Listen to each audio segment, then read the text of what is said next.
Hi folks, and in this video we're going to look at creating a basic inventory system for our character, as well as being able to do some more advanced array elements and also play around with adding child objects to the actual game world. So the first thing I'm going to do is quite simply create a new structure. And in this case I'm going right clicking in our lovely content library, then go to blueprints, then structure, just like so, and we're going to call this player inventory, just like so. And in this one I'm only actually going to hold the name of the weapon. Of course, when you do this for yourselves, you may also want to consider adding the damage for this. So inventory weapon name will be the name of our lovely variable, and we're going to set this to a string, and then of course we're going to turn this into an array so we can add multiple objects onto this. Now what we're also going to do is we're going to start thinking about how we're going to use this data. So if we go to our player character, what we're going to do is add a new variable and call this player inventory, just like so, and we're going to then set this to the player inventory structure that we just created. Right, so at this moment in time we've got the lovely inventory structure, and just for testing purposes and bugging purposes, what I'm going to do is I'm going to just create a quick system for debugging just to check what the last object actually is within this array.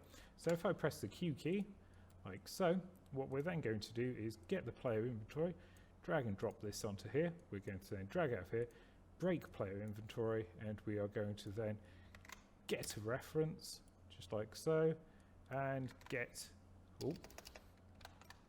last index like this, attach that to the get, and then do a print statement. So what should happen at this moment in time is if I go to play the game and I press the Q key, no information actually appears, and if I walk over the rifle, still no information appears because we haven't actually associated that object that we picked up into the array for the player inventory. So we're going to do that by then simply clicking on a weapon pickup like so, finding the code here. Because of course we're sending this to the player character, we can actually get the inventory information from here, from this cast. So if we then go player inventory like so,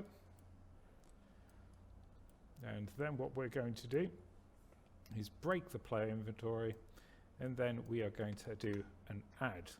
Now an array add basically adds this object to the end of the array.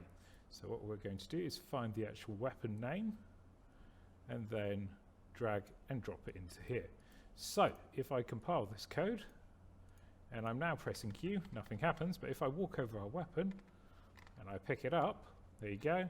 If I press Q, it will tell me the object in the actual weapon. Now what we're going to do is have a look at child actors as well, and what we can do with the actual information from building a child actor. So the idea is we're going to have it so we have one object which is going to be our rifle, and the other one which is going to be our pistol. First things first, what we're going to do is in this lovely section here, you'll notice there's a row name, and then you have your pistol and your rifle set up at this moment in time. What we're going to do for this one is we're going to create a variable under our weapon pickup and call this weapon name. We're going to set this to a text base, also a name base for this one, and we're going to drag and drop it into here. Then compile, and we'll set the default to light rifle, like so. If we then compile this, what will then happen is when I walk over the top of this object, there you go, it's telling me the rifle is in my hand when I go and check through our lovely inventory. Now what I'm actually going to do is use this lovely public variable here by clicking, recompiling. So now remember, when I'm actually looking at my code for my weapon pickup, I can change the default name, which is very useful, especially with child actors. So what I'm going to then do is right click on the object and create a child blueprint class, just like so. That can really be given any name. Yeah, weapon pickup child, perfectly fine. Now if I double click on this, I now have a weapon name within this object as well. So I can change this to the other one, which was, if we just have a quick look under our lovely data table, light pistol. Now if I go onto here and change this to say light pistol instead, compile, then I drag in the pistol pickup, which is this child actor. Now what will happen is when I walk over the top of this object, I've got my pistol, which we call Deathbringer, remember, which does only 10 damage. Now if I go over this object, I have my rifle, which does 20 damage. And of course, if I check by pressing Q, I should have the rifle, as it's the most recent pickup, just to check that it worked for the other gun as well. When I go for the pistol and I press Q, excellent. It's now working for that one as well. And that, folks, is how you build a child actor within a game. Also, how you set a public variable which will then work through a child actor. And on top of that, we've then played a bit more around with arrays and adding an actual object to an inventory array. And that's how we make a basic inventory within Unreal.